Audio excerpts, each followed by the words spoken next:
네, 안녕하십니까. 특허법 강의를 맡고 있는 남솔립 변리사고요. 오늘은 특허법 종합반 설명회 관련해서 특허법 관련한 내용들 설명드리도록 하겠습니다. 자세한 문의사항이 있으신 경우에는 이 메일을 통해서 문의 주시면 제가 답변 드릴 테니까요. 언제든지 편하게 문의 주시면 되겠습니다. 자, 일단은 처음으로 강의 및 커리큘럼 소개를 할 건데 이제 변리사 시험을 준비하시는 입장에서 민법이 사실은 가장 큰 첫 번째 장벽이고요.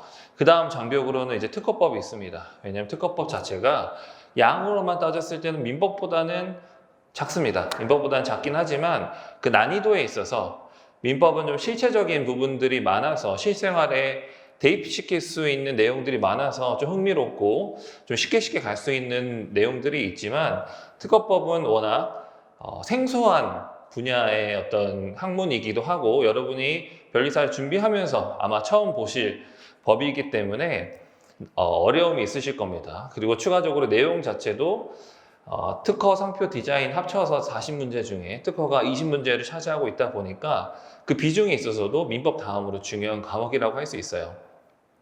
그래서 특허법을 공부하실 때 처음에 굉장히 막막하실 겁니다. 실체적인 부분뿐만 아니고 절차적인 부분들이 많기 때문에 이걸 어떻게 준비해야 되나 라고 고민이 많으실 텐데 일단 특허법이라는 거에 대해서 한번 말씀을 드려볼게요. 특허법이라는 거는 우리 이제 변리사 1차 시험 범위에 있어서 조문, 심사기준, 판례, 시행령, 시행규칙 등으로 나뉩니다. 그래서 특허법 조문이 이제 200몇 조가 존재하고요. 그 다음에 그와 관련해서 세부 규정이라고 할 수 있는 시행령, 시행규칙이 있고 조문에서 판단하지 못하는 부분들이 이제 판례를 통해서 나오게 되고요. 그 다음에 추가적으로 이 심사 기준은 이제 심사관 입장에서 특허를 이제 심사를 할 때, 출원을 심사를 할 때 이제 조문과 판례를 종합하고 추가적으로 어떤 실 사례들을 좀 넣어서 심사관들이 쉽게 심사할 수 있도록 규정한 어떤 문서라고 보시면 돼요. 요 네 가지의 섹터가 다 시험 범위에 들어가요. 그래서 요걸 다 합치면은 사실상 민법보다 많은 경우도 있습니다. 많다고 느껴질 수 있어요. 자, 그러면은 1차 시험이라는 거에 대해서 한번 생각을 해볼게요. 1차 시험은 2차 시험과 달리 객관식 시험입니다. 철저하게 오지의 어떤 객관식 문제이고요. 그 중에서 하나의 답을 선택하면 되기만 하거든요. 그러면은 그 각각의 지문에 대해서 OX를 판단할 수만 있으면 되는 겁니다. 자, 이러한 객관식 문제의 어떤 특성을 기반으로 특허법을 어떻게 공부할지를 한번 생각을 해보면은 결국에 이 지문에 대한 OX만 판단하면 되거든요. 그리고 그 범위에 관련해서 이 조문, 판례, 시행령, 시행규칙, 심사기준까지 하면은 자, 심사기준만 해도 1000페이지가 넘습니다. 그 다음에 시행령, 시행규칙 합치면은 특허법 조문보다 더 많고 방대하고 훨씬 상세해요. 그 다음 판례는 뭐 말할 것도 없고요. 자, 그럼 이 내용을 다 공부해야 되느냐? 그렇지 않다라는 거죠. 그 OX를 판단하는 데 있어서 이 내용을 다 할 필요가 없다는 겁니다. 그리고 기출문제 기반으로 판단해 보시면은 어떤 공통점들이 보이실 거예요. 공통점들이 어떤 공통점이 있냐면 조문과 판례는 기출된 조문, 기출된 판례가 중복해서 계속해서 몇 년에 걸쳐서 출제가 되고 추가적으로 안 나왔던 새로운 조문, 새로운 판례들도 기출이 되는 경향이 있어요. 그래서 조문과 판례는 기출되어 있는 지문 그리고 기출된 판례 외에 미기출된 조문, 미기출된 판례를 같이 보셔야 되고요. 그 다음에 이 조문과 판례보다 내용이 많은 이 심사기준과 시행령, 시행규칙은 어떻게 보시면 되냐면 심사기준은 그리고 시행령, 시행규칙은 기출되었던 부분만 보시면 된다라는 겁니다. 결국에 1차라는 거는 그 지문에 대한 OX를 판단하면 되는 거고 그 지문은 여러분들의 시험을 하는 거지만 여러분이 얼마나 많은 지식을 알고 있는지를 궁금해하는 시험이긴 하지만 중요한 것만 물어본단 말이에요. 여러분이 이 1차 시험 붙는다고 변리사가 되는 게 아니에요. 1차 시험은 2차 시험을 위한 통과에 불과합니다. 그래서 2차 시험을 볼 만한 기본적인 지식이 있느냐를 보는 게 1차 시험이에요. 그렇기 때문에 기출된 거 위주로 보시되 미기출된 거는 과감하게 포기한다. 그리고 미기출된 것 중에서도 판례, 조문만 본다라는 걸 철저하게 생각을 하셔야 됩니다. 그렇게 선을 딱 그어놓지 않으면은 이 특허법 20문제 맞추겠다고 민법보다 더 많은 양을 공부를 하게 돼요. 자, 그럼 제가 이렇게 미기출된 것과 기출된 걸 잘 구분해서 보셔야 된다라고 말씀을 드렸는데, 자, 그렇게 하려면 어떻게 해야 되죠? 뭐가 기출이 됐고 뭐가 기출이 안 됐는데, 기출된 게 이거는 예를 들어서 2년 동안 2년 주기로 계속 나왔구나. 뭐 한 20년 동안 봤을 때 10번 이상 나왔구나 라고 하는 지문이 있다. 조문이든 판례든. 그렇다고 한다면은 그러한 지문에 대해서는 확실하게 알고 가셔야겠죠. 그건 언제든지 나올 수 있는 지문이다 라고 보시면 되겠고, 그 다음에 한 번도 안 나온 조문이 있다, 한 번도 안 나온 판례가 있다. 이거는 아직 안 나왔지만 언제든지 나올 수 있다 라고 하면서 그 다음 중요도를 한번 보셔야 되는 거고, 그 다음에 심사 기준과 시행령 시행규칙 중에는 기출된 거 위주로만 보시고, 이 기출된 거는 언제든지 반복해서 기출될 수 있다 라는 것만 이제 생각을 해주시면 됩니다. 자, 그래서 제가 이제 책을 쓸 때도 이런 점을 좀 많이 집중을 해가지고 책을 작성을 했어요. 여러분이 이제 민법은 이제 민법 공방을 보실 건데, 이제 특허법에는 민법 공방을 대신해서 특허법 공방이라는 책이 있습니다. 그래서 민법 공방과 거의 이제 철학을 같이 하는 책이라고 보시면 되겠고요. 그 중에서도 가장 특징적인 게 뭐냐면 24개년 기출문제를 제가 다 분석을 했습니다. 24개년 기출문제면은 한 해에 평균적으로 특허법과 관련해서 20문제 오지선다라고 하면은 100개의 지문이 나옵니다. 그러면은 대략 2,400개의 지문을 제가 다 분석을 해가지고 그 기출 표시를 다 해놨어요. 그래서 그 책에 특정 어떤 내용에 별표를 해가지고 이 지문 같은 경우, 이 내용 같은 경우에는 몇 년도에 기출이 되었다라는 거를 알 수 있도록 표기를 다 해놨습니다. 민법 공방도 그렇게 돼 있죠. 언제 기출이 되어 있다라는 거. 그래서 기본서를 읽으실 때도 정말 중요한 부분만 읽으실 수 있도록 제가 편집을 해놨습니다. 그래서 민법 공방 익히시고 그 다음 특허법 공방으로 특허법의 기초를 쌓으시면 되고요. 그 다음 추가적으로 연습 문제 같은 경우에 제가 계속해서 말씀을 드리지만 기출된 거 위주로 보시고 그 다음에 미기출된 거 과감하게 버리자라고 말씀을 드렸습니다. 그래서 연습 문제 어떻게 구성이 되어 있냐면은 물론 24개년 기출문제 전부 수록이 되어 있고요. 추가적으로 안 나온 것 중에 뭐가 나온다 했죠? 조문과 판례는 나온다라고 말씀드렸습니다. 그래서 이 미기출된 조문, 미기출된 판례는 추가적으로 제가 문제를 만들어서 지문을 만들어서 OX로 구성을 했고요. 그 다음에 이 특허법 공방 연습의 가장 큰 특징이자 다른 어떤 객관식 문제집과 차별화되는 포인트는 뭐냐면은 요 특허법 공방 연습은 OX 문제집이라는 겁니다. 오지선다를 선택하는 문제 형식으로 구성이 되어 있지 않고 그 지문들 다 해체해가지고 OX 문제로 구성을 했어요. 왜냐하면 어쨌든 객관식 문제라는 거는 각 지문의 OX를 판단하는 게 최종적인 목표입니다. 그러면은 실질적으로 문제를 풀다 보면은 뭔가 아리까리한 지문들이 있어요. 5개의 지문 중에서 확실하게, 예를 들어서 틀린 것을 골라라 했을 때 확실하게 맞는 거 한 3개, 틀렸는지 맞는지 모르겠는 지문이 한 2가지 정도가 이제 나올 거예요. 하나 이제 세모가 되겠죠. 그래서 그런 형식으로 오지선다형 문제 형식으로만 풀다 보면은 의외로 구멍들이 좀 생기게 됩니다. 그 세모로 표시한 부분에 대해서 제대로 학습을 안 하고 넘어가는 경우가 있어요. 그렇기 때문에 이 지문을 다 분설해가지고 그 각 지문 개별로 OX를 판단하다 보면은 결국에 여러분이 모든 지문에 대해서 훈련이 가능한 거죠. 확실한 훈련이 가능한 겁니다. 그래서 특허법 공방 연습도 민법 공방 연습과 같이 OX 문제집으로 구성이 되어 있다라는 게 가장 큰 특징이자 장점이라고 생각합니다.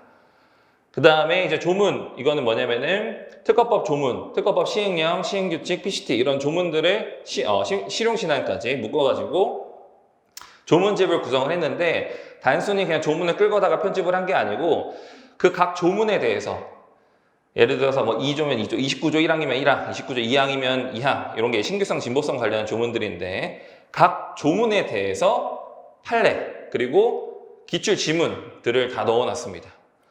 결국에는 특허법이라는 건 최종적으로 여러분 학습하시다 보면은 결국에는 조문으로 돌아오게 돼 있어요. 각 조문의 구조가 어떻게 짜여져 있는지를 보고 각 조문에서 그 해당하는 내용이 어떤 조문의 내용이 있고 그 각 조문에서 어떤 부분이 해결되지 않았기 때문에 판례로 나왔구나, 심사 기준이 있구나 라는 거를 확인하는 과정을 여러분 이제 학습을 통해서 이제 계속 하실 건데, 그런 과정을 굉장히 효율적으로 하기 위해서 조문에다가 그런 표시를 다 해놨다는 겁니다. 그래서 요 세 가지, 특허법 공방, 특허법 공방 연습, 특허법 공방 조문, 요 세 가지 책을 잘 학습을 하시면은 제가 자신하건대 현존하는 어떤 책 구성, 그리고 현존하는 커리큘럼 중에서 가장 효율적으로 여러분이 가장 최소의 시간 안에 최대 아웃풋을 낼 수 있는 구성이다 라고 말씀드릴 수가 있겠습니다. 그래서 이러한 첫 번째 우리가 이제 기본 과정을 통해서 특허법에 대해서 처음 배우실 때는 이 기본서를 기반으로 하고요. 그 다음 추가적으로 이 기본서에서 다루기 쉽지 않은 내용들, 좀 전제가 되는 내용들, 이런 부분들은 제가 추가 자료를 통해서 먼저 개괄적인 내용을 설명드리고 세부적인 내용으로 들어갈 겁니다. 요 추가 자료 같은 경우에는 제가 수업 시간에 제공을 드릴 거고요. 그다음 연습 같은 경우에는 같이 풀어보는 거죠. 이게 왜 O인지, 왜 X인지 제가 해설에도 자세하게 달아놨지만 사실 처음 볼 때는 해설만 보고서 이게 왜 O인지, 왜 X인지 판단하기 쉽지 않은 부분들이 있습니다. 그리고 처음 혼자서 풀다 보면은 진도가 느릴 수밖에 없어요. 집중력이 중간중간에 깨질 수밖에 없고, 그래서 저랑 같이 스피드하게 같이 보는 겁니다. 이게 왜 O인지, 왜 X인지, 어떤 부분을 봐야 되는지, 각 지문에서 어떤 부분이 포인트인지 이런 것들을 같이 볼 겁니다. 그 다음에 이 조문집 같은 경우에는 여러분이 수험 생활 내내 같이 보시되 그 다음에 최종 정리 강의에서 한번 이 조문집을 통해서 한번 빠르게 최종 정리를 할 겁니다. 그러면은 이 조문집만 보더라도 마지막에는 여기에 조문 있죠. 그 다음 기출 지문 있죠. 미기출 지문, 미기출 판례 있죠. 여기 다 담겨 있습니다. 그래서 이런 학습 과정을 통해서 결국에 여러분이 최종적으로 남은 한 달이 남았다라고 했을 때는 요것만 보셔도 시험 보시는데 큰 무리가 없다라는 겁니다. 그리고 추가적으로 가끔가다 이제 매해 미기출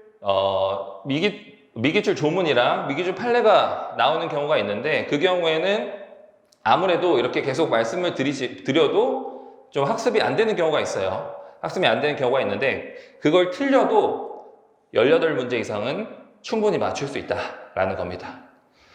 자, 산업재산권법 이제 특상디 합쳐서 90점 이상이면 되잖아요. 특허에서 2문제 나가고 상표에서 1문제 나가고 디자인법에서 1문제 나가도 여러분이 합격하시는 데는 정말 충분하다라는 겁니다. 그래서 항상 공부하실 때 효율적으로 어떻게 하면 효율적으로 할까라는 거를 생각해 주시면 좋을 것 같고요. 그리고 이런 객관식 문제에서 가장 효율적으로 하는 방법은 기출문제를 분석하는 것이다. 그렇기 때문에 기출문제가 분석된 책을 보셔야 되는 거고 기출문제 위주로 학습을 하셔야 된다라는 겁니다. 자, 그래서 특허법 공부한 기본서 같은 경우에는 이런 식으로 문제 관련한 내용들이 있고요. 내용과 관련해서 이런 이제 목차들도 제가 기재를 해놨습니다. 그 다음에 추가적으로 이렇게 보시면은 제가 보이실지 모르겠는데 별표 해놓고 이 제3자에게 대항할 수 있다. 38조 1항과 관련해서 04, 06, 08, 12, 17, 19, 22 이런 식으로 해당 연도에 이 지문이 나왔다. 자, 이 지문 보시면은 굉장히 자주 나왔죠. 굉장히 자주 나왔으면은 이 지문은 언제든지 나올 수 있겠구나. 25년도에도 나오겠구나. 24년, 25년 다 나오겠구나 라고 생각을 할 수가 있겠습니다. 그러면은 공부하시다가 이 지문 한 번 더 보시는 거죠. 그리고 한 번 더 보시면서 내가 제대로 이해가 됐는가, 이게 어떤 내용인지를 확실하게 알고 있는가를 검토해 보실 수가 있는 거고요. 그 다음 추가적으로 이렇게 별표만 나와 있다. 요거는 아직 기출이 안 됐다. 하지만 판례잖아요. 중요한 판례이기 때문에 언제든지 나올 수 있는 최신 판례다라는 거예요. 그래서 학습을 하시면서 이제 강약 조절이 가능한 겁니다. 이렇게 밑줄 치는데 위주로 또 강약 조절이 가능하고 이 기출 표시를 기점으로도 강약 조절이 가능하죠. 그래서 이런 강약 조절을 통해서 여러분이 좀 더 효율적으로 학습을 하실 수가 있는 거고요. 특허법 공반 연습 같은 경우에는 제가 계속해서 말씀드리지만 조문은 미기출된 조문도 봐야 돼요. 그렇기 때문에 조문을 확실하게 알고 계셔야 되는 거예요. 그런 조문 학습을 어떻게 할까라는 고민 끝에 저는 이렇게 중요한 부분에 대해서 구멍을 뚫어놨습니다. 그래서 이 구멍을 채우시면서 각 조문에 대해서 한 번 더 내가 빠뜨리는 부분이 있는지 이런 것들을 확인하실 수가 있고, 그 다음에 보시면은 이런 식으로 다 분석을 해놨습니다. 다 분석을 해놔서 이렇게 OX 문제로 분석을 해놓고, 그 다음에 사례형 문제가 나오는 경우가 있어요. 공통적인 사실관계 아래에서 그 사실관계를 기반으로 지문들이 나오는 경우가 있습니다. 이런 경우는 어쩔 수 없이 분석을 할 수가 없습니다. 그래서 사례형 연습은 어쩔 수 없이 이렇게 같이 해놓되 OX 문제의 OX 부분은 이제 따로 이렇게 분석을 해놔서 최대한 따로따로 볼 수 있도록 이렇게 편집을 해놨습니다. 이러한 구성은 민법 공방 연습과 동일한 구성이라고 보실 수 있고요. 민법 공방 연습과 달리 조문 연습이 더 추가가 되었다라는 걸로 보실 수 있겠습니다. 그 다음에 특허법 공방 조문 같은 경우에는 보시면은 조문이 이렇게 있고요. 각 조문에 대한 기출 표시 되어 있습니다. 그 아래 보시면은 이 관련해서 기출 지문이 어떻게 되어 있는가, 이 조문과 관련한 기출 지문, 이 조문과 관련한 판례, 이런 것들이 이렇게 판례 표시까지 해서 다 편집을 해놓습니다. 그래서 이것도 조문집만 보시더라도 내용을 다 아실 수가 있겠죠. 물론 이 내용을 다 이해한다는 가정하에 암기하실 때는 이만한 교재가 없다라고 말씀드릴 수가 있겠습니다. 그래서 스케줄을 보시면은 이제 기본이 이제 3월에 시작을 하고요. 그 다음에 이제 중간에 이제 민법은 이미 하셨을 거고, 그 다음에 특허 하시고, 상표 하시고, 디보 하시고, 중간에 자과 하시다 보면은 어느새 8월이 됩니다. 8월이 되면은 아무리 특허법에 대해서 중간중간 복습하셨다 하시더라도 이제 기억이 좀 희미해져요. 희미해지기 때문에 중간에 중국 커리큘럼을 통해서 이 기본에서 익혔던 내용들 다시 한번 빠르게 같이 보면서 추가적으로 기본에서 다루지 않았던 좀 더 고차원적인 논의들, 학설이나 이런 것들이 좀 있습니다. 이거는 특허법에 대한 내용, 특허법에 대한 이해 자체를 좀 높이기 위한 어떤 내용이라고 보시면 돼요. 그래서 중국 과정이 중간에 들어가 있고, 중국 과정이 끝나고 나면은 객관식에 들어갑니다. 그래서 특허법 공방 연습을 같이 풀면서, 자, 이때부터는 문제지만 이제 회독을 하는 거예요. OX 하면서 이제 지문이 맞는지 틀리는지를 판단하는 연습을 이때부터는 본격적으로 들어가셔야 됩니다. 그래서 기본서가 이때쯤 되면은 이제 1회독 했죠. 그 다음에 2회독 했죠. 그 다음에 여러분이 이제 집에서 1회독 또는 2회독을 더 하셨을 거예요. 그러면은 특허법 내용 자체에 대해서 3회에서 4회독을 한 다음에 객관식 문제 들어갑니다. 그래서 객관식에 대해서 계속해서 OX 풀면서 이것도 틀린 문제 체크하고 왜 틀렸는지 확인하고 회독을 쭉 진행을 합니다. 그러면 이 객관식 문제만 이제 3, 4회독 하게 되고, 동시에 기본적인 내용에 대해서도 다시 한번 같이 보겠죠. 자, 그러면은 최종 정리를 통해서 여기서 우리가 회독했던 거 다시 한번 정리하고 이제 시험 준비를 마무리하게 됩니다. 그래서 이런 스케줄로 이루어져 있고요. 그렇기 때문에 올해 기본부터 시작하셔가지고 최종 정리까지 오셨다 그러면은 특허법은 문제 없다라고 보시면 되겠습니다.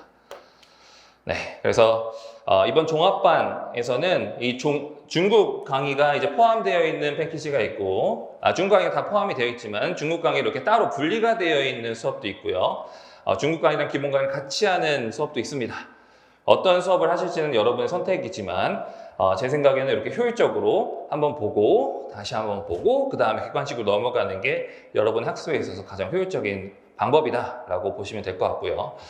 결국에 제가 말씀드리고자 하는 거는 이 1차 시험은 효율적으로 해야 된다라는 겁니다. 최소한의 시간을 통해서 최대한의 아웃풋이 돼 20문제 다 맞추려고 하지 마시고 18문제만 맞춘다라는 생각으로 공부를 하시고, 남는 시간에는 자연과학을 하세요. 남는 시간에는 민법을 하시고 자연과학을 하세요. 그게 이제 여러분의 합격에 있어서 가장 빠른 지름길이 될 거라고 확신하고 있습니다. 네, 그래서 오늘 종합반 설명회는 여기까지 하도록 하겠습니다. 감사합니다.